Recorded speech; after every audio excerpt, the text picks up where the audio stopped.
Hello dear friends, welcome to WiFi exam Guru. आप लोग अगर चैनल पे नए हैं तो चैनल को सब्सक्राइब करें एंड शेयर करें अपने फ्रेंड्स में इस वीडियो को। दोस्तों, आज हमारा जो सेट है 2 है कंबाइंड ग्रेजुएशन लेवल पीटी, जो पहले एग्ज़ाम हुआ करता था। 50 क्वेश्चंस हमारे रहते थे।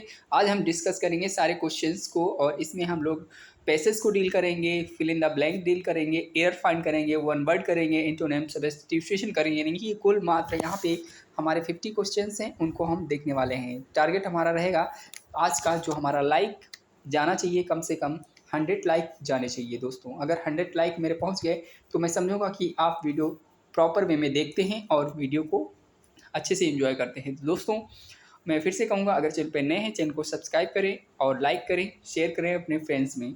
आज जो हम करने वाले हैं सेट 2 सॉल्व करने वाले हैं एसएससी सीजीएल का, क्योंकि हमारा 14 जुलाई को एग्ज़ाम स्टार्ट है। इसी वजह से हम सारे सेट करवाएंगे। मैंने टारगेट रखा हुआ है कम से कम 28 सेट करने का। ठीक है, तो 28 सेट हम करेंगे दोस्तों। ठीक है, तो बिना किसी देरी के हम लोग शुरू करते हैं, आगे चलते हैं, देखते हैं कि आगे हमारे सेट में सवाल किस टाइप के हैं। जो मैं बता चुका हूँ 2015 से 2023 तक सारे पेपर करवाऊंगा सोल्यूशन। ठीक है, तो सबसे पहले आप स्टार्टिंग में क्या करेंगे, डायरेक्शन को पढ़ेंगे। मैं डायरेक्शन तो पढ़ूंगा नहीं, क्योंकि डायरेक्शन मैं पढ़ूंगा तो टाइम लगेगा और आपको ही डायरेक्शन पढ़नी है और यहाँ पे जो लिखा हुआ है वो करने में। शॉर्टली मैं बताता हूँ कि सबसे पहले ये सेंटेंसेस जो आपको दिख रहे हैं इसमें एरर फाइंड करनी है। तो मैं पहले प्रॉपर वे में सेट कर लेता हूँ, उसके बाद आपको देखना है सेंटेंस में एरर फाइंड करनी है दोस्त। ठीक है, तो बिना किसी देरी के हम लोग शुरू करते हैं और इसमें देखते हैं कहाँ पर एरर है। ठीक है, तो इस तरह से ये हमारा सेंटेंस था।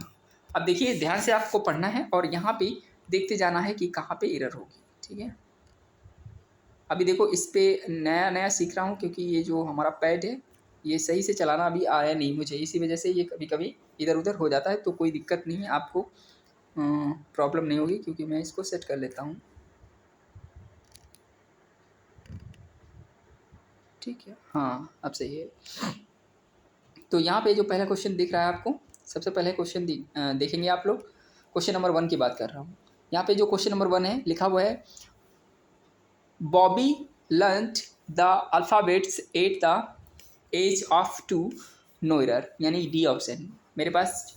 इसमें बताना है कि ABCD में से कौन सा पार्ट गलत है लिखा हुआ है, और अगर गलत है तो आप उसको टिक करेंगे और नहीं तो फिर नो एरर इसमें फाइंड करेंगे। ठीक है, तो सबसे पहले देखते हैं। बॉबी लर्नड लिखा हुआ है, पास्ट में जा रहा है, तो सबसे पहले देखना है कि बॉबी लर्नड लिखा है वो सही है। बिल्कुल सही है, क्योंकि पास्ट में बता रहा है। पास्ट में हम लोग सेकेंड फॉर्म का यूज़ करते हैं, वर्ब भी सही है।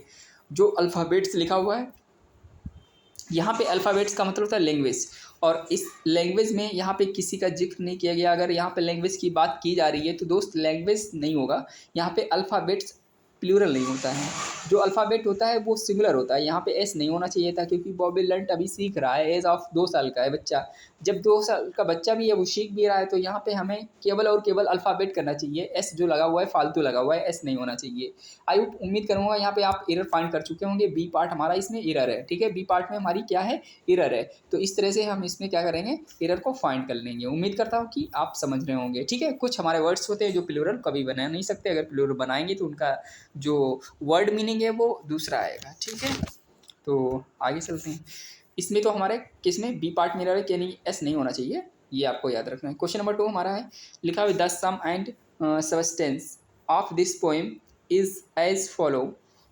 अब यहाँ पे आपको 4 ऑप्शन है। ठीक है, 4 में से आपको बताना है कि कौन सा एरर होगा, ABCD।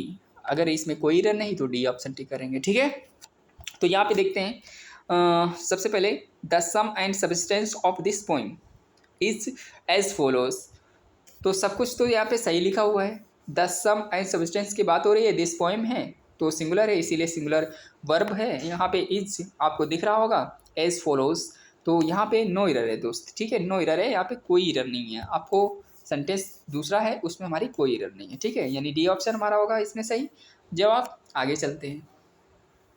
क्वेश्चन नंबर 3 हमारा कह रहा है कि आई वाच्ड हाउ द पियोनिस्ट, ठीक है, नॉइस्ट, यह वर्ड लिखा हुआ है आगे, यूज्ड हर लेफ्ट हैंड। जब इस तरह से वर्ड आता है आपको दिखता है, ठीक है, तो आपको याद रखना है कि इसमें हालांकि एरर बी पार्ट में है। क्यों एरर है, क्योंकि जो ये लिखा हुआ है पायोनोइस्ट ऐसे नहीं होता है। इसमें हमारा जब स्पेलिंग आपको पियोनिस्ट की याद रखना है, ठीक है, आई वास्ट हाउ, और जब भी कभी आएगा ये हमारा स्पेलिंग याद रखना है, क्योंकि इस सेंटेंस में बी पार्ट में जो वर्ड लिखा हो ये गलत लिखा हो, स्पेलिंग इसकी गलत है। स्पेलिंग आपको याद रखनी है PIANIST, ठीक है, पियोनिस्ट होगा। क्या होगा? पियानिस्ट होगा। तो इस तरह से हम इसको डील करेंगे, यानी याद रखना है पियानिस्ट होता है, ठीक है। तो आई होप, उम्मीद करूँगा ये भी आपने क्लियर कर लिया होगा। आगे चलते हैं हम दोस्त, ठीक है। आगे हमारा जो है क्वेश्चन नंबर 4 है, इसमें आपको एरर फाइंड करनी है। क्या करना है? एरर फाइंड करनी है, ठीक है। देखते हैं। The rules of the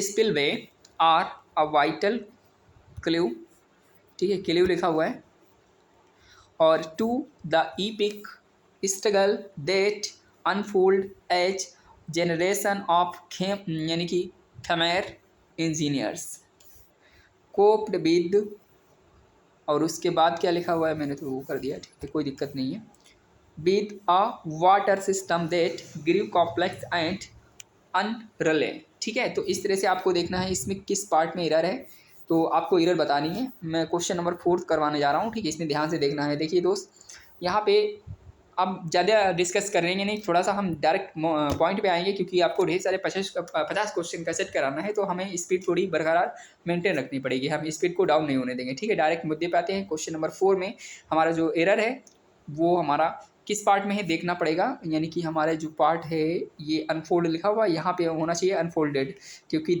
struggle that unfolded as generations होना चाहिए। तो हमारा किस पार्ट में जाएगा? ए में होगा नहीं, बी में होगा, ठीक है, बी पार्ट में एरर जाएगा। तो इस तरह से अनफोल्डेड नहीं, यहाँ पे अनफोल्ड लिखा हुआ है, इसको हमें जब पास्ट में बनाएंगे तो अनफोल्डेड होगा, ठीक है। क्या करेंगे? अनफोल्डेड, क्योंकि पैसे बास में है, फोल्डेड, ठीक है, अनफोल्डेड, इस तरह से हमारा ये होगा, ठीक है, अनफोल्डेड। तो आई होप, उम्मीद करूँगा कि इस तरह से आप सीख लेंगे इसको। आगे चलते हैं। आगे क्या है? क्वेश्चन नंबर 5 है, इसको भी ध्यान से देखना है आपको। क्वेश्चन नंबर 5 में है, you are required to give an explanation, यहाँ पे एन लिखा हुआ है, ये एक्सप्लेनेशन वॉवेल आया है, तो हमारा एन सही है, ठीक है। For your conduct with in 2 days, with in 2 days मतलब डेज भी सही है। ऑफ द, यहाँ पे जा लिखा हुआ है वो नहीं होना चाहिए, क्योंकि यहाँ पे रिसिप्ट लिखा हुआ है। अगर रिसीव होता तो द रिसीव होता है, कि यहाँ पे रिसिप्ट ऑफ दिस लेटर प्राप्त करता जो है, उसके बाद रिसिप्ट के बाद जैसे तुमने गए वहाँ पे बिल कटाए तो आपको रिसिप्ट मिलेगी ना, तो द रिसिप्ट नाउन बन गया है, तो वहाँ पे द रिसिप्ट नहीं लगाएंगे, ठीक है। अगर यहाँ पे हम इसको एडजेक्टिव एडवर्ब कर सकते थे, तो वहाँ पे हम द रिसीव करते हैं, ठीक है, वर्ब के फॉर्म में होता है तो भी हम कह सकते हैं द रिसीव, लेकिन यहाँ पे रिसिप्ट है, तो इसीलिए हमारा किस में एरर रहेगा? सी पार्ट में एरर रहेगा, ठीक है। इस तरह से हम इसको भी कर लेंगे।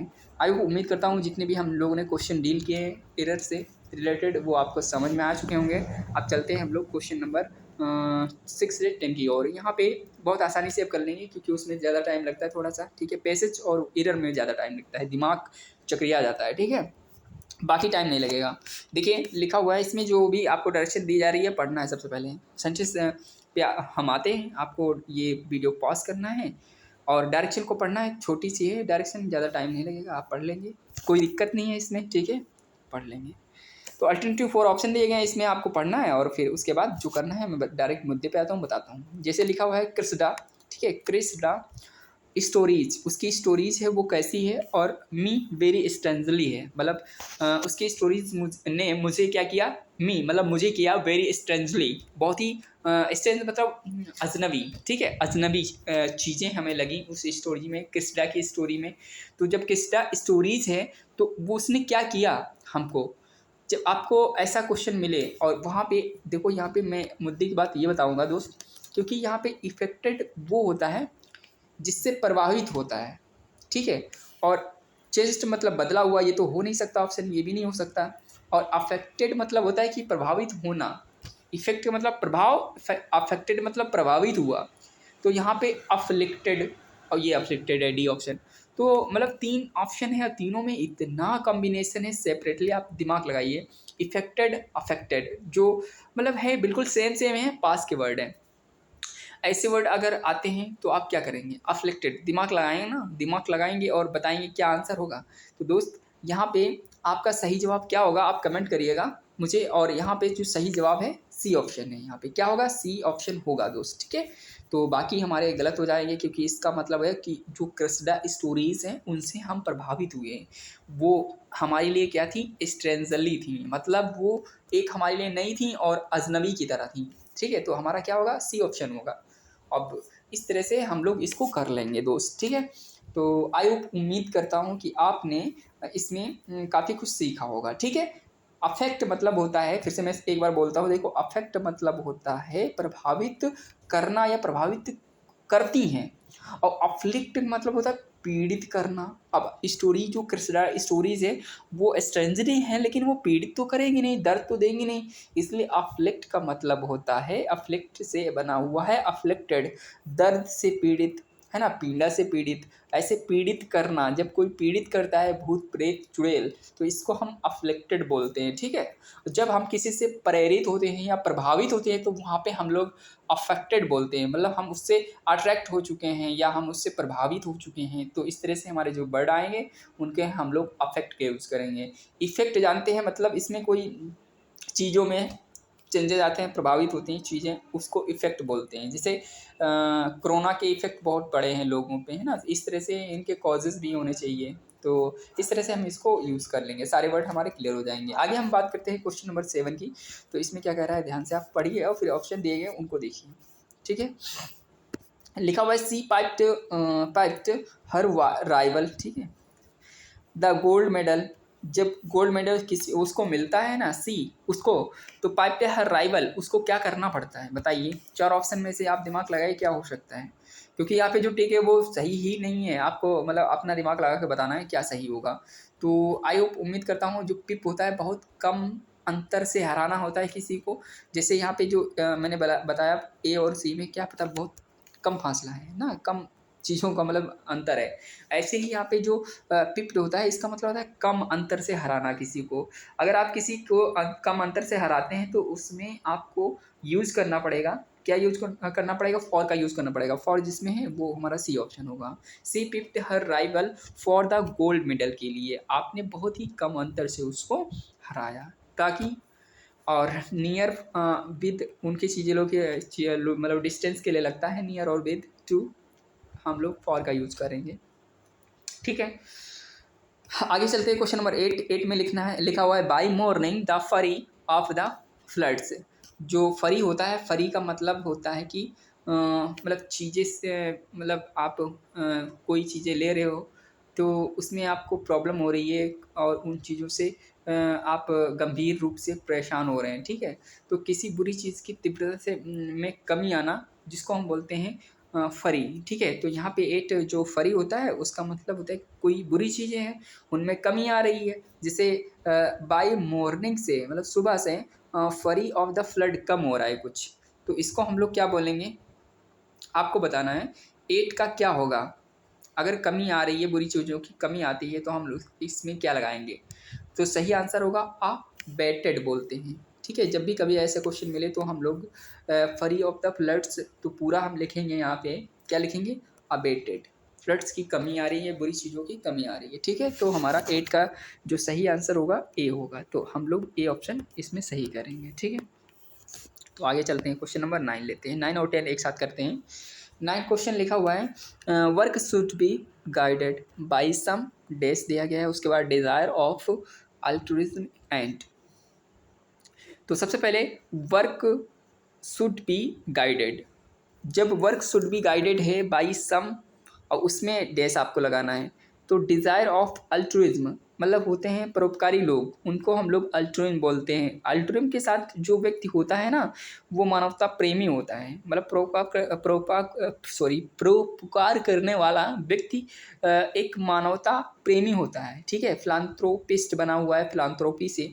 तो यहाँ पे हमारे जो वर्ड होते हैं फिलांथ्रोपी, फिलांथ्रोपिस्ट, मानवता प्रेम, मानवता में जो मानवता के लिए आपके हृदय में क्या है, प्रेम है। तो इस तरह से हमारा ए ऑप्शन हो जाएगा, इसमें ज़्यादा डिस्कस नहीं करेंगे, सबको आता है। जेन्युइन डिजायर, तो यहाँ पे गाइडेड जो लोग करते हैं बाई सम कुछ जेन्युइन होते हैं, बाकी सभी के सभी लोग समाज में अच्छे नहीं होते हैं, ये आपको भी पता है, मुझे भी। आगे बात करते हैं 10th क्वेश्चन नंबर पे। शिप्स आर, यहाँ पे शिप्स लिखा हुआ है इसलिए आर आया है, प्लूरल आया है। सिंपल सी बात, मैंने नाउन और प्रोनाउन अच्छे से डील किया हुआ है यूट्यूब पे, अगर नहीं देखा है तो देख लीजिए। जब भी हमारा नाउन प्रोनाउन अगर प्लूरल होता है तो प्लूरल वर्ब आती है। लिखा हुआ है यार, इसमें कोई दिक्कत नहीं है, यहाँ पे समझने वाली बात है।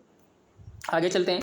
इसमें लिखा हुआ दोस्त, सेल्ड करना है या डायरेक्ट करना है, ड्राइवन करना है। मेरे दोस्त यहाँ पे शिप्स को हम ड्राइवन करते हैं, मतलब चलाया जाता है बाई जायंट ये लिखा हुआ इंजन्स, ठीक है, बाई जायंट इंजन्स। जायंट मतलब होता है बहुत ही ज़्यादा बड़ा विशाल का, ठीक है, जायंट इंजन। तो शिप्स आर ड्राइवन मतलब चलाई जाती हैं, ठीक है, बहुत बड़ा इंजन लगा होता है वो चलती हैं उनसे शिप्स। आगे हम चलते हैं क्वेश्चन नंबर 10 से आगे बढ़ते हैं तो हम पाते हैं 11 से 13 हमें करना है, इनको अच्छे से करना है। क्वेश्चंस को कैसे करेंगे देखिए, इसमें हमें करना है क्या चीज़ें। सबसे पहले हम लोग क्या पढ़ेंगे, डायरेक्शन पढ़ेंगे। डायरेक्शन में लिखा हुआ alternative to the best, meaning करना है हमको, ठीक है, मतलब इसको सिनोनिम बोलते हैं। क्या बोलते हैं इसको, हम लोग सिनोनिम बोलते हैं। आपको सिनोनिम मतलब पर्यायवाची बोलते हैं इसको, ठीक है। तो आई होप, उम्मीद करता हूँ कि ये आप कर पाएंगे अच्छे से, कोई दिक्कत नहीं। अगर नहीं आता है तो सीखिए। डिमिनिश का मतलब होता है कम करना, और डिमिनिश मतलब कम करना, तो यहाँ पे इसका सिनोनिम वर्ड आ जाएगा रिड्यूस। रिड्यूस का भी मतलब होता है कम करना। प्रोहिबिटेड मतलब होता है मना करना। शॉर्टन मतलब कुछ समय के लिए। वर्शन मतलब होता है कि उनको मतलब अच्छा नहीं लगा, ठीक है, बुरी चीज़ों के लिए वर्शन आता है। तो इस तरह से हमारा सही जवाब क्या होगा, रिड्यूस होगा, क्योंकि डिमिनिश का मतलब होता है कम करना। आगे चलते हैं, हमारा 12th नंबर पे है। जो 12th नंबर है आपको ध्यान से पढ़ना है। लिखा हुआ है, क्या लिखा हुआ है, प्लेबीसाइड। इसका मतलब है जनमत संग्रह है, लोगों की भीड़ होती है, उसमें एक एकाग्रता होता है, एक यूनिटी होता है, उसको हम लोग बोलते हैं प्लेबीसाइड। तो यहाँ पे जो प्लेबीसाइड होगा, प्लेबीसाइड, तो इसका हमें बताना पड़ेगा कि सिनोनिम वर्ड क्या है, ठीक है।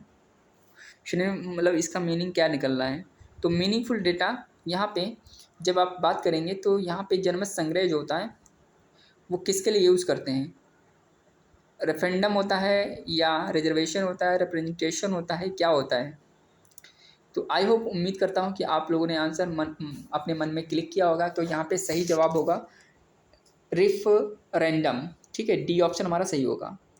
इस तरह से हम लोग डी ऑप्शन की ओर जाएंगे, क्योंकि प्लेबीसाइट मतलब होता है जनमत संग्रह है, लोगों का समूह, वो एक उनके अंदर यूनिटी है और एकाग्रता है, ठीक है, और वहाँ पे रेफरेंडम का यूज़ करते हैं। इसका रीनंसिएशन का मतलब होता है त्याग करना, और यहाँ पे त्याग वाली तो बात नहीं है। रिप्रेजेंटेशन का मतलब अपना कोई रिप्रेजेंटेशन दिखाना चाहते हैं, तो इस तरह से हम लोग इसको यूज़ करेंगे। आगे चलते हैं क्वेश्चन नंबर 12, ठीक है, 12 है, ठीक है। तो यहाँ पे सही जवाब हमने क्या बताया आपको, रेफरेंडम बोला था इसका, ठीक है। किसका था आपको ये भी देखते रहना है ताकि याद हो जाए, प्लेबीसाइट का था। आगे 13 नंबर पर बात करते हैं। फ्रूगल का मतलब होता है किफ़ायती, और किफ़ायती इसमें बी ऑप्शन में ही है और किसी में नहीं है, ठीक है। इकोनॉमिकल वो होते हैं जो चीज़ों को सही व्यवस्थित ढंग से मतलब करते हैं, घरेलू चीज़ों की, और ये हमेशा फ्रूगल खर्चा पानी अपने बचत के लिए रख देना। और फ्रूगल मतलब क्या होते हैं, कम मितव्ययी, ऐसे फ्रूगल होते हैं वो। इकोनॉमिकल भी बोलते हैं उनको, किफ़ायती चीज़ों को समेट के रखने वाले इनको बोलते हैं। प्लेन और सिंपल जानते हैं, और माइल्डली जानते हैं कंजूस। सिंपल साधारण, प्लेन, समतल, ठीक है। आगे चलते हैं। इसमें अपोजिट करना है, मतलब इसमें आपको एंटोनेम करने हैं। कभी कभी एंटोनेम देता है, कभी कभी आपको देता है कि, मैं अच्छे से लेके बताता हूँ, ठीक। कभी कभी वो बोलता है कि आप अपोजिट करिए, कभी कभी बोलता है क्या, एंटोनेम करिए। तो एंटोनेम का मतलब होता है विलोम शब्द, ठीक है। एंटोनेम का मतलब होता है विलोम शब्द, और यहाँ पे हमें विलोम ही करने हैं। क्या करने हैं, विलोम ही शब्द करने हैं, ठीक है।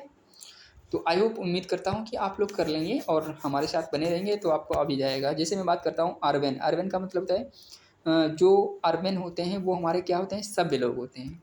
अर्बन मतलब रूरल, अर्बन और हमें यहाँ पे हंसी ये आती है कि यार जो रूरल होते हैं वो क्या गंवार होते हैं, अर्बन तो शहरी होते हैं, मतलब संस्कारी सभ्य होते हैं। लेकिन जो रूरल होते हैं, जो गांव में रहते हैं, वो क्या गंवार होते हैं। लेकिन शहर वाले लोगों को मानना है कि गांव वाले लोग देहाती होते हैं, गंवार होते हैं, जाहिल होते हैं, ऐसे लोग मानते हैं शहर के लोग गांव वालों को। लेकिन ऐसा नहीं मानना चाहिए, ठीक है, ऐसा नहीं मानना चाहिए भाई। यहाँ पे दिया गया वर्ड तो हमको डील करना है, याद भी करते रहना चाहिए कहाँ पे क्या होगा, ठीक है। अगर याद नहीं करेंगे तो हो जाएगा गड़बड़। तो अर्बन के लोग होते हैं शहरी और सभ्य होते हैं, बताया गया है। रूरल के लोग जो होते हैं वो ग्रामीण गंवार होते हैं। और ठीक है, और यहाँ पे सभ्य और असभ्य से हमें इसका अपोजिट बताना है, तो मैंने लिख दिया आपकी सुविधा के लिए। बी हमारा जो पार्ट है उसमें लिखा क्रूड का मतलब होता है असभ्य, निर्दयपन है वो। क्रूड इतना है कि उसके अंदर दया नाम की चीज़ ही नहीं है, ठीक है। तो हम लोग क्रूड का यूज़ करेंगे। आगे बात करते हैं नेटिव मतलब खालीपन, लाउड का मतलब तेजी से। तो यहाँ पे आपको क्या लगता है हमारा सही आंसर क्या होगा? 14 का बताना है कि आपको सही आंसर क्या होगा। तो 14 का बी होगा जैसा कि लिखा हुआ है। आगे चलते हैं 15 नंबर पे। बोल्ड, बोल्ड का मतलब होता है ज़्यादा अट्रैक्टिव और बहुत ही ज़्यादा दिखने वाला, लुक गुड लुकिंग। तो यहाँ पे इसका हमें बताना है अपोजिट। तो यहाँ पे सबसे अपोजिट हो जाएगा बोल्ड। बोल्ड का मतलब साहसी भी होता है, ठीक है, मतलब निर्भीक, जो डरता नहीं है, निर्भीक है वो। तो यहाँ पे बोल्ड का मतलब साहसिक, फियरफुल जो डरा हुआ हो, और टिमिड मतलब वो डरपोक कायर होता है। और यहाँ पे सबसे अच्छा क्या होगा बताइए? बोल्ड मतलब साहसिक होता है, डर से भरा हुआ तो चाहिए नहीं, टिमिड मतलब कायर भी नहीं चाहिए। तो नर्वस वो चाहिए जो मतलब साहसी ना हो, ठीक है। और उसको हम लोग कायर तो बोलेंगे नहीं, उसको बोलेंगे असाहसिक। तो ये हमारा नर्वस सिस्टम जो है, मैं ये नहीं कि नर्वस हो जाएगा, वो बहुत ही नर्वस रहता है, बोल्ड नहीं है। तो हमारा 15 का ए ऑप्शन होगा। तो आई होप, उम्मीद करता हूँ कि आपने ये भी सीख लिया होगा। आगे चलते हैं 16 पे। ऑथेंटिक का मतलब होता है बहुत ही ज़्यादा स्पेशलिटी है उसमें, वो ट्रू चीज़ है, मतलब बिल्कुल है, जेन्युइन है, रियल है। ये तो सिनोनिम लिखे हुए हैं, फैक्चुअल भी लिखा हुआ है सही। लेकिन यहाँ पे सही आंसर क्या होगा? तो सही आंसर की ओर चलने से पहले मैं आपसे यही कहना चाहूँगा, अगर अभी तक ये चैनल को सब्सक्राइब नहीं है, सब्सक्राइब जरूर करें। और इसको नोटिफिकेशन अगर नहीं प्रेस किया तो उसको प्रेस करें, ताकि आपको नोटिफिकेशन की बेल मतलब हर पल की वीडियो मिल सके, ठीक है। तो 16 का हमारा जो होगा वो क्या होगा? बी ऑप्शन होगा, ठीक है। तो बाकी हमारे सिनोनिम थे, क्योंकि ऑथेंटिक जेन्युइन होता है, वही फैक्चुअल होता है, वही रियल होता है। तो बाकी फॉल्स और फेक होता, तो ये हमारा आंसर हो जाता अपोजिट वर्ड, ठीक है। तो आई होप, उम्मीद करता हूँ ये सारी चीज़ें आपने सीखी हमसे अभी। और ये करने के बाद आगे चलते हैं हम लोग 17 नंबर पे।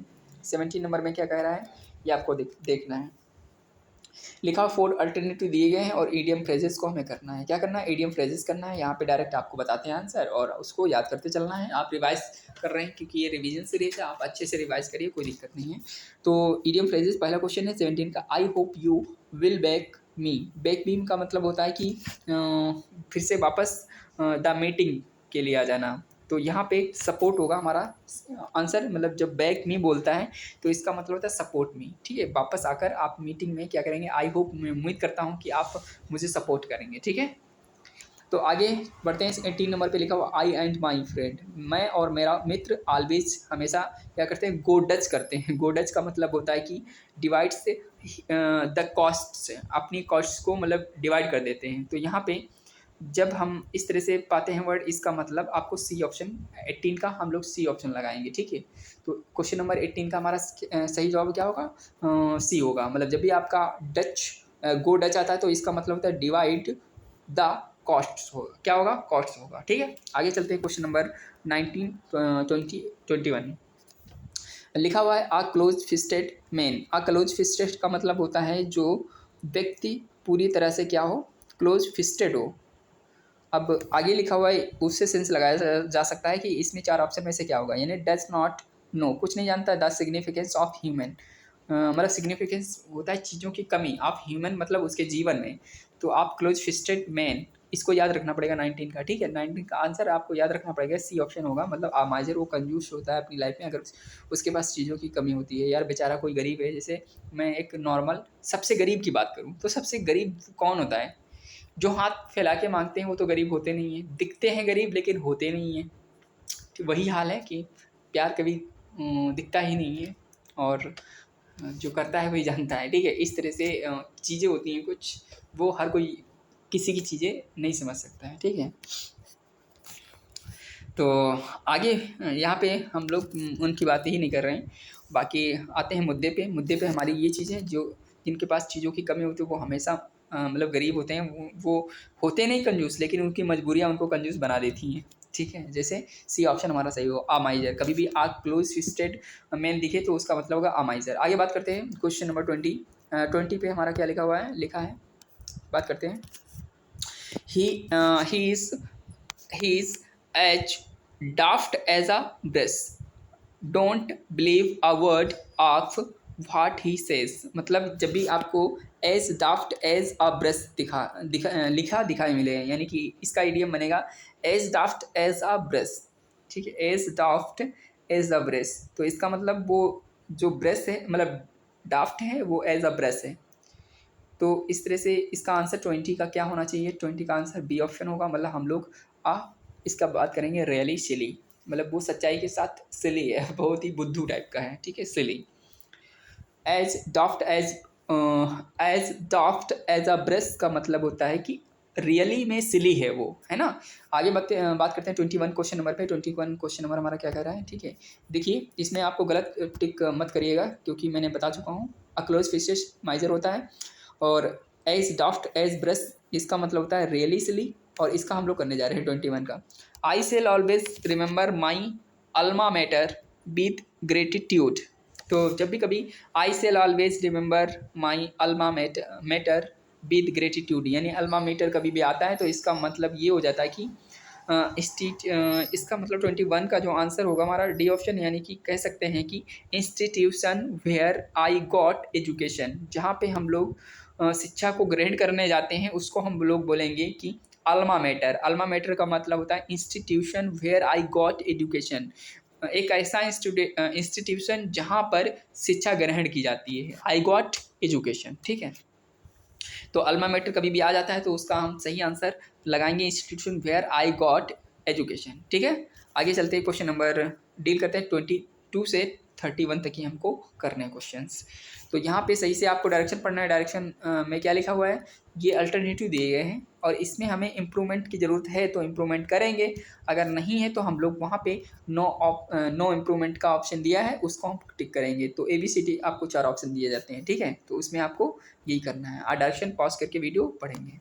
आगे चलते हैं, क्वेश्चन नंबर 22। यहाँ पे क्या लिखा हुआ है, तो देखिए सबसे पहले यहाँ पे लिखा हुआ है the glass figurine that was being shown in the store window appealed to me. मतलब एक ग्लास है, शीशा है, शीशा फिगर किया है ऐसा कि वहाँ पे जो चीज़ें रखी हैं ना वाज वो शो हो रही हैं, मतलब दिखाई जा रही हैं। In the store window appealed to me, तो वहाँ पे जब ऐसी चीज़ें होती दिखाई जाती है ना तो उनको हम लोग बोलते हैं क्या, उनको इस 4 ऑप्शन दिए गए हैं। वाज एक्सबिटेड, वो प्रदर्शन होता है। एडवर्टाइज मतलब प्रचार होता है। द वाज ऑन डिस्प्ले, चीज़ों को डिस्प्ले किया जाता है। तो बी ऑप्शन हमारा सही होगा यहाँ। ठीक है, द ग्लास फिगरिंग, मतलब ग्लास को ऐसा फिगर किया गया है कि वहाँ से चीज़ें डिस्प्ले हो रही हैं। That was on display in the store window appealed to me, तो बी ऑप्शन हमारा सही। आगे चलते हैं, क्वेश्चन नंबर 23 लिखा हुआ है she said that she was glad, और आगे हमने डैश पाया हुआ है, लिखा हुआ है to be here that evening. तो यहाँ पे टू बी हेयर की जगह पे इम्प्रूवमेंट आपको करना है, क्या हो सकता है आपको बताना है। तो 4 ऑप्शन है, चारों ऑप्शन में से हम चारों तो पढ़ेंगे नहीं, आपको पढ़ना है वीडियो पॉज करके, फिर आंसर को सोचना है कि क्या होगा। मैं तो आंसर आपको सही से बताऊंगा ही। ठीक है, तो 23 का हमारा बी ऑप्शन सही होगा, यानी कि हम बात कर सकते हैं टू बी देयर। जब भी कभी बात होती है यहाँ पे पैसिव की, तो पैसिव में हम लोग हेयर का देयर कर लेंगे और येस्टरडे का टुडे कर लेंगे, टुडे का टुमारो करेंगे। इस तरह से चेंज होती रहती हैं चीज़ें। ठीक है, येस्टरडे का टुमारो करेंगे और दिस का दैट करेंगे। तो इस तरह से हम लोग चेंज करेंगे, हेयर का देयर करेंगे। ये आपको कैसे पता चला, क्योंकि जो उसने बात की जा रही है सी सेड दैट। ठीक है, और यहाँ पे जो बात हो रही है वो यहाँ पे आप देख सकते हैं टू बी हेयर, हेयर का मतलब यहाँ, और जब इसको इम्प्रूवमेंट करेंगे तो हम बोलेंगे इसको टू बी देयर। तो बी ऑप्शन हमारा सही हो जाएगा। ठीक है, दैट इवनिंग। उसने कहा कि सी वाज ग्लेड, वह बहुत दुखी है, और दैट टू बी देयर क्योंकि वो शाम के टाइम वहाँ पे गया था।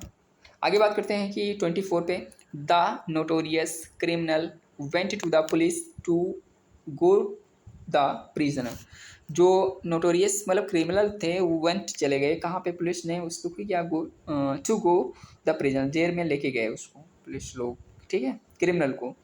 तो यहाँ पे क्रिमिनल क्या किया, अपने आप तो सरेंडर हुए नहीं, क्योंकि नोटोरियस क्रिमिनल वेंट टू गए हैं ना पुलिस के साथ। तो यहाँ पे आपको क्या करना है, सबमिटेड तो कर नहीं सकते, सी ऑप्शन तो होगा नहीं, कट गया। Gave himself up for the police, gave अपने आप को पुलिस के हवाले कर दिया, surrendered himself before the police, surrender कर दिया हिमसेल्फ, अपने आप को क्रिमिनल ने, बिफोर द पुलिस, पुलिस के आने से पहले।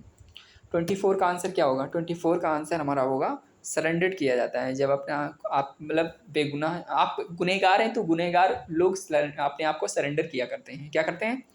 सरेंडर नहीं करते हैं, सरेंडर करते हैं। ये पता चले तुम खाना बनाने वाले गैस ही उठा लाओ, उसको सिलेंडर दे दो बोलो कि मैंने सिलेंडर दे दिया, मैंने अपने आप को सिलेंडर कर दिया, मतलब सिलेंडर खुद नहीं होंगे, वो होगा सरेंडर। और उसकी स्पेलिंग याद ध्यान से देखिएगा, SURRENDER, ठीक है। और लास्ट में ED लगा दोगे तो बोलेंगे सरेंडरेड, ठीक है, सरेंडरेड। तो इस तरह से हमने सीखा कि ए ऑप्शन हमारा सही होगा 24 का। 25 में चलते हैं। I did not see you for a long time. जब लॉन्ग टाइम की बात हो रही है तो फ्यूचर की बात हो रही है, पास्ट की, आपको ये देखना है। तो ये बात कहीं ना कहीं डिड नॉट पास्ट की तो हो नहीं रही है। दिमाग लगाइए अपना, बताइए आंसर क्या होगा। तो यहाँ पे सबसे पहले आप दिमाग लगाइए क्या हो रहा है। डिड नॉट तो पास्ट में चला जाता है, और यहाँ पे फॉर लॉन्ग टाइम मतलब उसने आज करंट की बात की है, तो करंट की अगर बात कोई करता है तो हम लोग वहाँ पे देखो ये भी पास्ट हो गया, 100 सेकेंड फॉर्म ले लिया है, तो हैव नॉट बीन सिंग ऐसा कुछ होता नहीं है, क्योंकि जब ये होता है तो सिंस फॉर का यूज़ होना चाहिए, वो हुआ नहीं है, तो हमारा नो इम्प्रूवमेंट हो नहीं सकता, क्योंकि यहाँ पे है क्या आएगा, हैव नॉट सीन आएगा। क्यों आएगा? क्योंकि आई हैव नॉट सीन, मैंने बहुत पहले समय से आपको नहीं देखा हूँ या देख चुका हूँ। जब आप प्रेजेंट मतलब ये बोलेंगे ना, तो यहाँ पे आप परफेक्ट का यूज़ करेंगे। जैसे मैंने आपको बहुत समय पहले देखा हूँ, मैं आपको बहुत पहले देखा हूँ, तो ये भी तो बनाएंगे, I have seen before time, ठीक है। तो इस तरह से हमारे जो सेंटेंस होते हैं कनेक्ट होते हैं, जैसे कल और आज और आने वाला कल, ये तीनों आपस में अलग अलग हैं, ठीक है। तो क्वेश्चन नंबर 25 का हमारा क्या होगा? सी ऑप्शन होगा, सिंपल सी बात है। आगे चलते हैं। सबसे पहले देखिए 22 का हमारा क्या था आंसर, यहाँ पे ऑन डिस्प्ले बताया था मैंने, और यहाँ पे 23 में हमने बोला था आपसे टू बी देयर होगा, ठीक है, देयर का हो जाता था। यहाँ पे आपको बोला था surrendered himself before the police हो जाता है। I did not see you for long time, इसका मतलब हैव नॉट सीन होगा। मतलब हमारे सारे क्वेश्चन क्लियर हुए। आगे चलते हैं क्वेश्चन, अरे अभी बचे हुए हैं तो इनको भी कर लेते हैं यार, कितने बचे हुए हैं, चलो थोड़े ही बचे हुए हैं दोस्त, इनको भी कर लेते हैं। इम्प्रूवमेंट करना है, हम लोग कर चुके थे आई डिड नॉट सी तक, आगे चलेंगे हम लोग, इतने करेंगे, ठीक है। चलो स्पीड बनाते हैं, क्योंकि मुझे लगा बहुत कम क्वेश्चन होंगे, तो कर लेंगे, ज़्यादा है। लिखा हुआ 26 पे, the practice of starving the children in order to cure diarrhoea also aggravates the situation. Practice of starving the children, भूखमरी से जूझ रहे थे बच्चे, इन ऑर्डर टू क्योर, उनको डायरिया हो रहा था, आल्सो एग्रीवेट कर रहा था, सिचुएशन ऐसी आ गई थी। तो यहाँ पे जब स्टार्विंग द चिल्ड्रन आया, जब नाउन को हम लोग प्लूरल बना देते हैं तो उससे पहले हम लोग द का यूज नहीं करते हैं, मतलब यहाँ पे आर्टिकल हमारा अननेसेसरी आ चुका है, तो इसलिए हम लोग यहाँ पे करेंगे यूज़, बी और ऑप्शन होगा स्टार्विंग चिल्ड्रन, मतलब भूखमरी से बच्चे जूझ रहे थे, ठीक है। तो बच्चे जूझ रहे थे किससे? भूख के कारण। द अगर हमने हटा दिया तो सही हो गया। अब ऐसे दा लगाने पे सेंस आ रहा था कि भूख जो है जूझ रही थी बच्चों से, ऐसे हो जाता है, उल्टा पुल्टा हो जाता है, तो सेंस बदलता रहता है अगर आपने इधर उधर कर दिया तो हमारा बी ऑप्शन सही होगा, ठीक है। डायरिया की स्पेलिंग देख लीजिए, कभी कभी ये स्पेलिंग मिस्टेक में पूछता है कि डायरिया की स्पेलिंग क्या होगी, तो डायरिया की स्पेलिंग DIA, ठीक है, DIARRHOEA होगा। तो इस तरह से ये स्पेलिंग आप याद रखेंगे। 27 नंबर पे लिखा हुआ है if he has time he will telephone, यहाँ पे विल है, यहाँ पे हैज़ है, तो आपको ये चेंज करना है। यहाँ पे अंडरलाइन नहीं है, क्योंकि ये अंडरलाइन नहीं है, अंडरलाइन विल में है। इफ़ यदि has time he will telephone, तो यहाँ पे सबसे पहले 27 का आंसर जो होगा हमारा डी होगा, नो इम्प्रूवमेंट, क्योंकि इसमें कोई इम्प्रूवमेंट नहीं मांग रहा है, क्योंकि हैज़ और विल ये कंडीशनल सेंटेंस है, जब हैज़ आता है तो विल आता है, जैसे मैंने पढ़ाया था आपको, जहाँ हैड आएगा वहाँ पे वुड हैव आएगा, वुड हैव बीन आएगा। तो इस तरह से सेंटेंस कंडीशनल होते हैं, उनका अलग फार्मूला होता है। 28 नंबर पे he met European lady at the conference who works for an NGO। तो जब इस तरह से क्वेश्चन आता है तो आपका दिमाग चक्रिया जाता है कि आज को डील कैसे करेंगे। तो यहाँ पे डील करने का सबसे बढ़िया तरीका ये है, यूरोपियन से पहले एन का यूज आना चाहिए, तो एन का यूज बहुत लोगों ने किया होगा, ठीक है, तो एन का यूज नहीं आना चाहिए, यहाँ पे लिखा हुआ एन का यूज। तो सबसे पहले क्योंकि लिखते हो तो यहाँ पे वॉवल नहीं आता है ना, अगर वॉवल आता है तो हम लगाते हैं ना एन का यूज, तो यहाँ पे आ का यूज होगा, जब आ यूरोपियन होगा तभी हमारा सही होगा। तो देखिए किसमें होगा, बी ऑप्शन हमारा सही होगा। ये लिखा हुआ बी ऑप्शन में क्या लिखा हुआ है, आ यूरोपियन लिखा हुआ, क्योंकि इसी की एरर थी और बाकी कोई एरर नहीं थी, यहाँ पे बी ऑप्शन सही होगा, ठीक है। तो इम्प्रूवमेंट करना है तो नो इम्प्रूवमेंट लगा नहीं सकते, क्योंकि यूरोपियन लेडी है। अब एट था कॉन्फ्रेंस, मतलब कॉन्फ्रेंस के लिए हु वर्क्स, वो कर रही है फॉर एन एनजीओ की जॉब, ठीक है, जॉब सीकिंग वाली ये लड़की यूरोपियन लेडी। तो यहाँ पे इसमें बनाया यूरोपियन लेडी हु वर्क, जो काम करती है कैसे, एनजीओ के माध्यम से, एट द कॉन्फ्रेंस के माध्यम से करती है।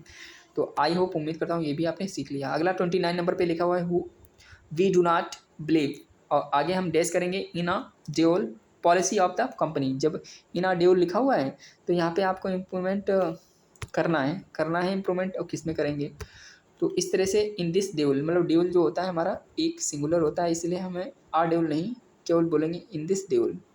क्या करेंगे, इन दिस ड्यूल करेंगे।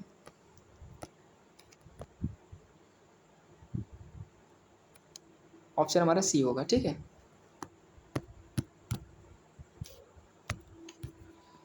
क्या होगा, सी ऑप्शन होगा।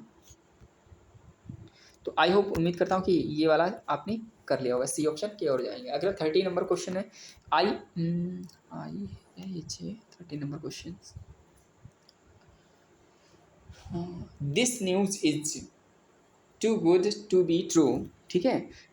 यहाँ पे this news is too good to be true, मतलब टू का मतलब नेगेटिव सेंस होता है, जब नेगेटिव सेंस आता है ना दोस्त, तो टू का मतलब नेगेटिव सेंस होता है, ये इसका मतलब नेगेटिव सेंस होता है टू का मतलब।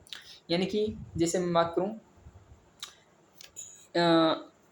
ही इज टू वीक, वह इतना कमज़ोर है, ही कैन नॉट वॉक, वह इतना कमज़ोर है कि वह चल नहीं सकता। तो वहाँ पे टू का सेंस मतलब नेगेटिव होगा। यार क्या हो रहा है, जब मैं ऐसे करता हूँ पढ़ाता हूँ तो रिप्लेस हो जाता है, कोई दिक्कत नहीं, मैं इसको सही करूँगा, क्योंकि यार नया नया हूँ इस पर ना, चलाया नहीं इस चीज़ को, तभी वो गड़बड़ हो जाता है कभी कभी। फ्लो में रहता हूँ, सब कुछ फ्लो में रहता है, और फ्लो जब बनता है ना तो फिर कुछ न कुछ घटती रहती हैं चीज़ें, ठीक है। तो कोई बात नहीं, फ्लो में रहो और चीज़ें घटती जाने दो, लेकिन एक से बढ़कर दो मिलेगी। तो हमने बताना चाह रहे थे कि जब भी इसका मतलब आता है तो नेगेटिव सेंटेंस बनेगा, और नेगेटिव सेंटेंस बनाने से पहले आपको 4 ऑप्शन दिए जाएंगे, उसमें देखना है कि आप नेगेटिव सेंटेंस है कौन सा। वो मतलब इसका मतलब this news is too good, यह न्यूज़ इतनी अच्छी है, इतनी अच्छी मतलब रिकॉर्ड ज़्यादा, टू बी ट्रू, कि मतलब इतनी सच हो जाएगी, मतलब यह एक इतनी अच्छी न्यूज़ है कि वो सच हो ही जाएगी। क्या यार दुनिया में मतलब 100 न्यूज़ें जो बनती हैं, क्या 100 न्यूज़ जो बनती हैं वो क्या सच होती होंगी? आप सोच के देखिए, क्या 100, अब बोलते हैं कि 3000 इसमें मतलब मृत्यु हो गई कोरोना में, क्या 3000 होती है?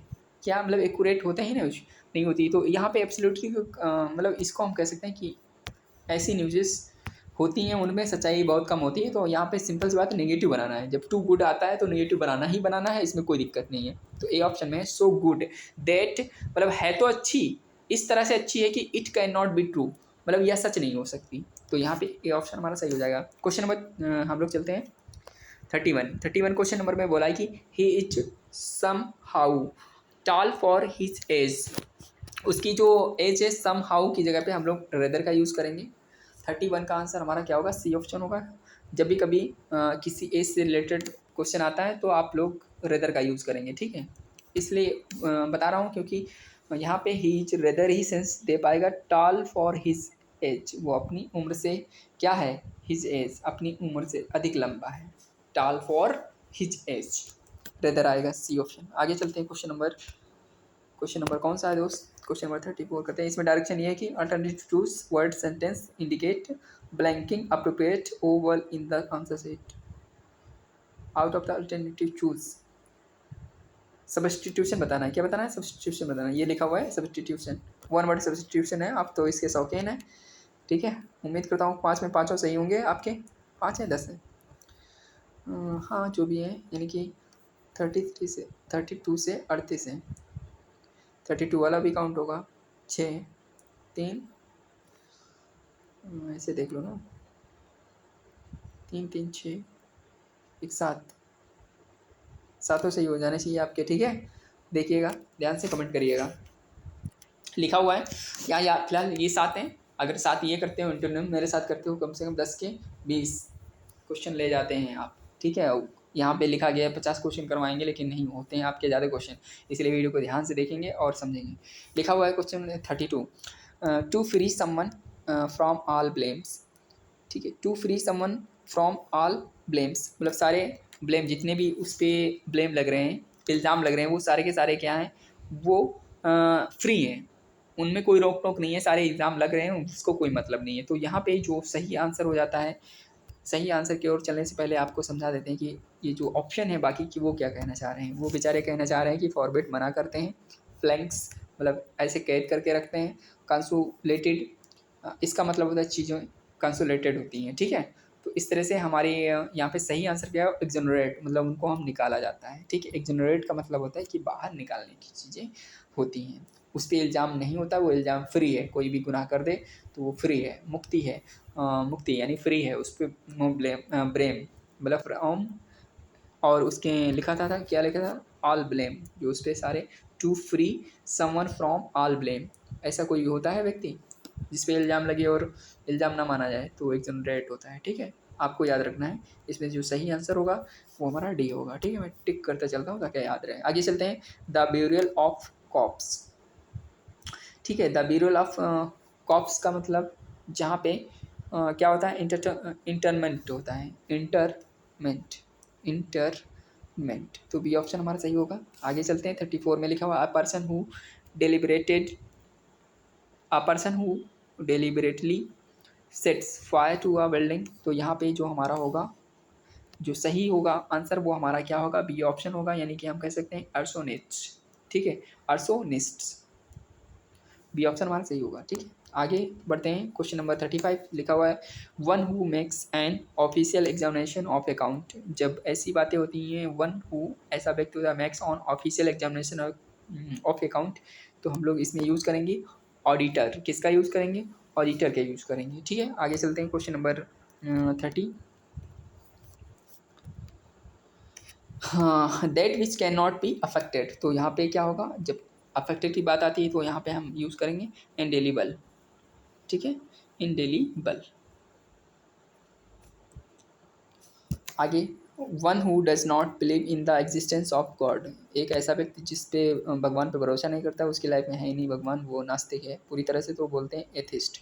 जो आस्तिक होते हैं उनको थीस्ट बोलते हैं, ठीक है। नास्तिक एक रहस्यमय होता है, थीस्ट मतलब होता है भगवान पे भरोसा करने वाला, शाइनिक सन की होता है, तो यहाँ पे वही एग्जिस्ट ऑफ गॉड, भगवान पे भरोसा नहीं करता, not believe in the God, तो यहाँ पे एथिस्ट होगा। आगे चलते हैं, ठीक है, ये सब पढ़ा चुका हूँ आप लोगों को। आगे क्वेश्चन नंबर 38 में क्या कह रहा है, कन्फर्ड एज एन ऑनर, तो यहाँ पे हम लोग को सही answer conferred as an honour, 38 का आंसर हमारा हो जाएगा सी, यानी कि बोलेंगे होनोरिफिक, होनोरिफिक, होनोरिफिक, इस तरह से हमारा हो जाएगा होनोरिफिक। तो आगे चलते हैं, क्वेश्चन नंबर 39 में आपको 39 और 40 करना है, इसमें स्पेलिंग को आपको करेक्ट बताना है, जो स्पेलिंग सही है उसको करेक्ट करना है। तो यहाँ पे सही ऑप्शन हमारा जो ए है, इसमें सही लगी हुई है स्पेलिंग, और बाकी गलत है, क्योंकि यहाँ पे डबल एन नहीं होना चाहिए एनोनिमस में, और यहाँ पे जो कर्कश लिखा हुआ है यहाँ पे डबल एस मतलब डबल होना चाहिए एस, इसलिए सिंगल है, गलत है। और यहाँ पे डी में बात करते हैं, डिसिपेट नहीं डिसिप्यूट होता है, तो ये भी गलत है। तो हमारा सही आंसर क्या हो जाता है, सही आंसर हमारा ए वाला हो जाएगा, ठीक है। तो ए ऑप्शन होगा। और 40 में हम लोग बात करते हैं, तो ये सही आंसर यहाँ पे जो होगा आपको बताना सही आंसर, तो टुमारो में यहाँ पे सिंगल एम होना चाहिए और डबल आर होना चाहिए, जो कि गलत है, सी ऑप्शन भी गलत है। एडवाइसेबल नहीं होता है, यहाँ पे ई होना चाहिए था एडवाइसेबल, ये भी गलत हो जाएगा। डी ऑप्शन कमेंडेशन होगा, क्या होगा, commendation, double M E N D DATION, ठीक है। बाकी कोहेरेंट भी गलत है। तो इस तरह से आपने ये भी कर लिया, तो आई होप, उम्मीद करूँगा कि आप मेरे साथ करते चल रहे हैं। अब बचे हुए 10 क्वेश्चन हम पैसेज के माध्यम से डील करेंगे। सबसे पहले आपको एक्सपर्ट की तरह पैसेज को पढ़ना है, उसके बाद सारे ऑप्शन आपको दिए जाएंगे और वहाँ पे करके आना है, ठीक है। बस 5 मिनट और लगेगा यार, 5 मिनट निपटा देंगे। जब हमारे एग्जामपुर के सर हिंदी पढ़ाते हैं, 50 क्वेश्चन उनका टारगेट रहता है 8 से 9, 1 घंटे में 50 क्वेश्चन डील करते हैं यार। ये भी एक लैंग्वेज ही है। इंग्लिश लैंग्वेज और हिंदी लैंग्वेज में कोई बड़ा फासला नहीं है। आप इसको मानते हो आसमान, उसको मानते हो धरती, मतलब हिंदी को धरती मानते हो, इंग्लिश को आसमान मानते हो। ऐसा कुछ मत मानिए यार, दोनों एक ही जैसे ही है। बस आपका मतलब जो मन है ना, इंटरेस्ट की बात है और रुझान की बात है। आप अगर किसी चीज़ को मान लिए कठिन तो कठिन है, और मान लिए आसान तो आसान है, ठीक है। बाकी चीज़ें चलती रहती हैं। हम इसको अभी देखते हैं, चुटकियों में उड़ाते हैं पैसेज को। 2 पैसेज इसमें दिए गए 5-5 नंबर के, 10 नंबर पक्के ऐसे होंगे आपकी।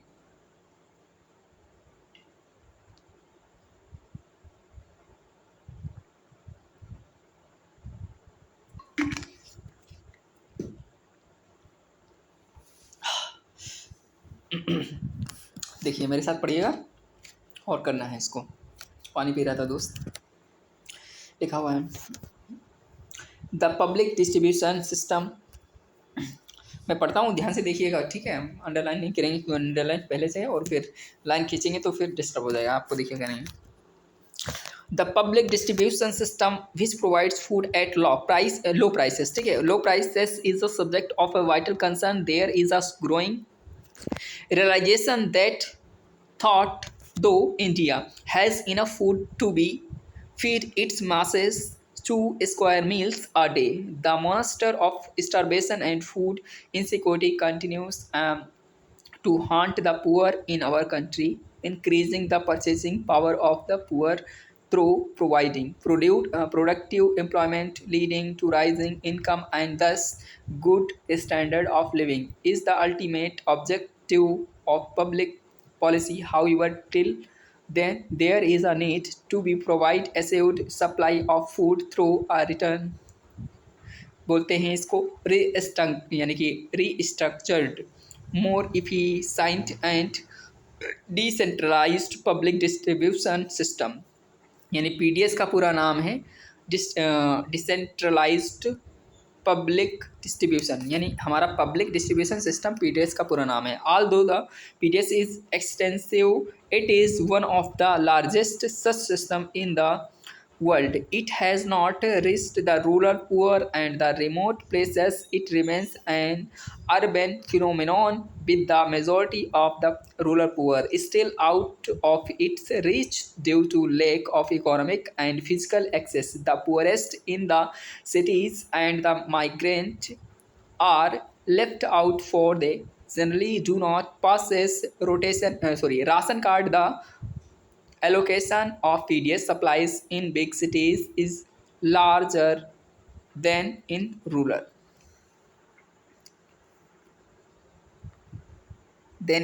के बाद में पढ़ते हैं हम लोग areas. In view of such deficiencies in the system, the PDS urgently needs to be streamlined, also considering the large food grains production combines with food subsidy on one hand and the continuing slow starvation and dismal poverty of rural population on the other.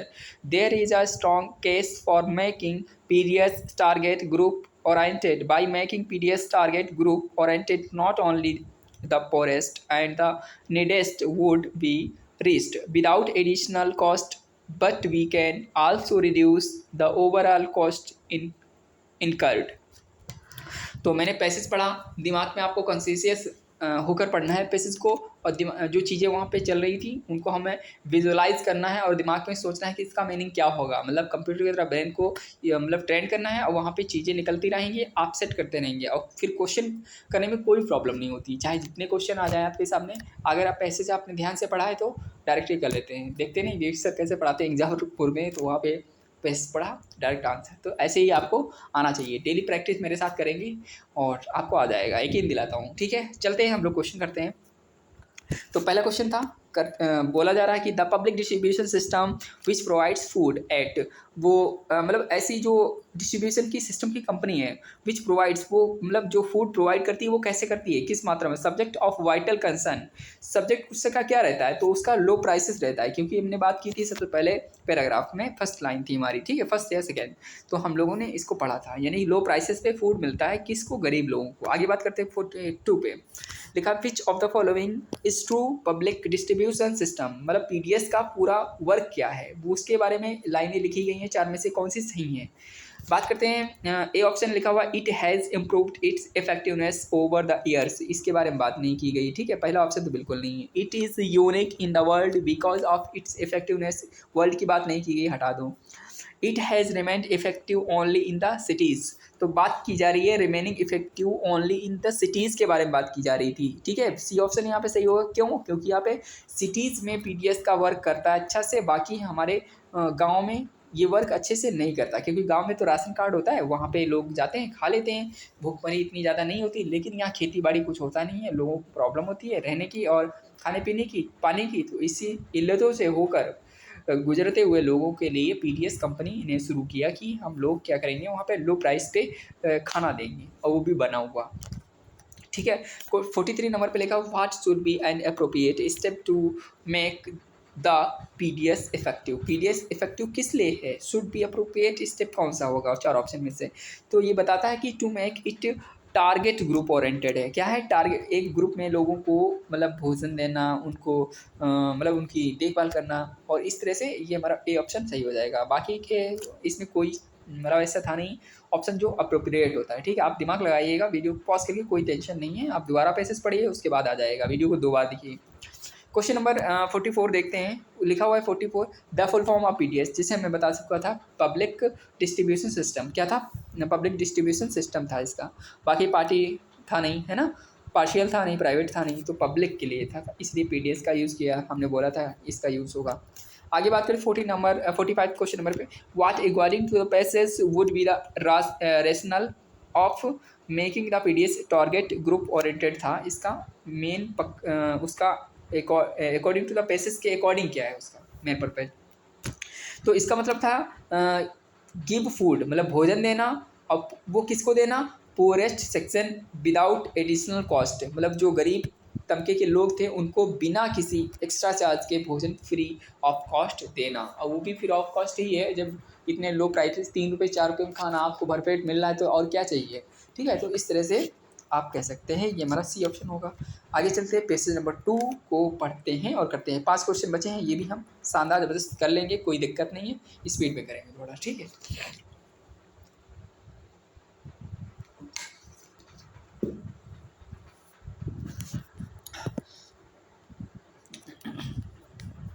The desert flora, same as with their cheerful adaptation to the sensational limitation, their whole duty is to flower and fruit, and they do it hardly or with tropical luxuriance, as the trend admits. It is recorded in the report of the Death Valley expedition that after a year of abundant rains on the Colorado desert was found a specimen of amaranth 10 feet high.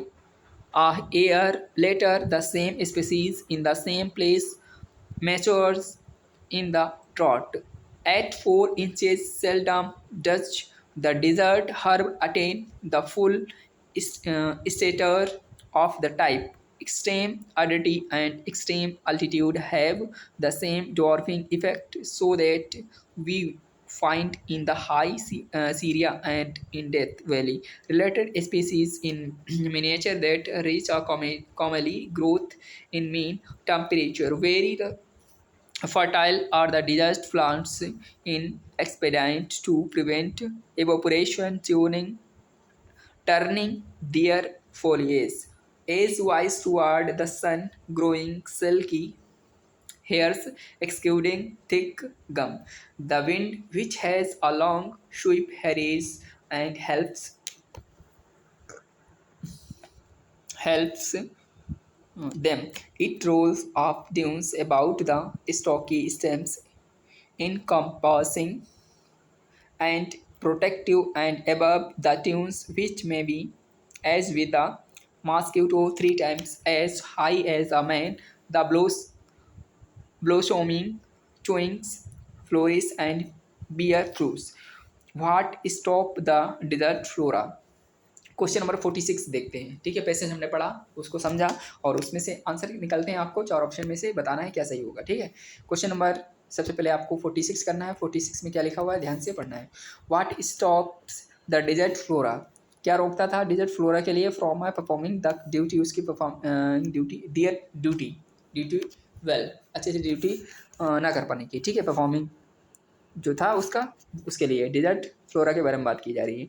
तो ये dessert flora जो था किसके लिए, यानी 46 का answer हमारा क्या होगा, सी ऑप्शन होगा, यानी कि द रेन स्टॉप, यानी कि व्हाट स्टॉप द डिजर्ट, क्या हो गया था स्टॉप, तो रेन द रेन डिजर्ट। ठीक है, हमारा सी ऑप्शन सही होगा। 47 पे चलते हैं।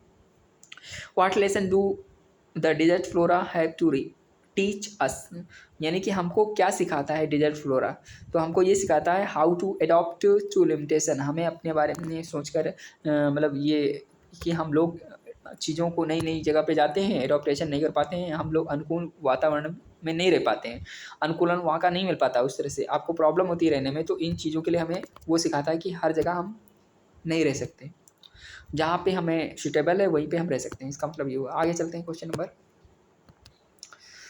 नंबर 48। इसमें बात की जा रही है कि the digit plants face the danger of from, छोटा तो नहीं यार, क्वेश्चन नंबर 47 कर लिया हम लोगों ने, हाँ ठीक है कर लिए, छोटा नहीं है, ठीक है। The digit plants face the danger of, इसके लिए डेंजर है तो यानी from the extreme acidity and extreme altitude. तो यहाँ पे जो पेनफुल ग्रोथ है या loss of reproduction, early death है डॉर्फिज में, तो वहाँ पे डॉर्फिज में क्योंकि पानी ना मिलने से वो डॉर्फिज में हो जाते हैं, मतलब बोने पर के टाइप के हो जाते हैं। कौन, फ्लोरा ये खूबसूरत है, फ्लोरा एंड फनी। ठीक है, 49 की बात करते हैं। एक दूसरे में प्यार होगा ना, इसी वजह से वो बना हुआ है फ्लोरा अपना, डिजर्ट स्थानों पे होते हैं। हाउ डज अ, फ्लोरा मतलब फ्लावर से रिलेटेड है, फना का मतलब एक एनिमल है। ठीक है, आप कंफ्यूज हो रहे हैं तो कंफ्यूज मत होइएगा। 49 बात करते हैं। How does the wind help the desert flora to grow, उसको फ्लोरा को मतलब क्या ये ग्रो करती है, हेल्प करती है विंड, तो by rolling protective sand and dunes, हमारा ए ऑप्शन इसमें सही होगा। 49 का हमारा ए ऑप्शन। ठीक है, आज का लास्ट हमारा क्वेश्चन है, आप लोग बताएंगे 50 में कितने सही हुए। ठीक है, कमेंट करके जरूर बताएंगे। द मॉस्किटो इज़ क्या है, तो ये हमारा पूरी तरह से आपको बताना है क्या है मॉस्किटो। तो मॉस्किटो इच जो है, मॉस्किटो की स्पेलिंग याद रखना। ठीक है, ये मॉस्किटो नहीं है, मैस्क्वाइट है। मैस्क्वाइट इज़ क्या चीज़ है, तो यह डिजर्ट फ्लोरेली नेसेसिटी है। ठीक है, क्या है, डिजर्ट फ्लोरेली नेसेसिटी। अगर कभी भी मैस्क्वाइट लिखा दिखे तो आप समझ जाना डिजर्ट का एक फ्लोरेली है, फ्लोरा है। ठीक है, तो आई होप, उम्मीद करता हूँ आप सभी लोगों ने ये वीडियो को अच्छे से देखा।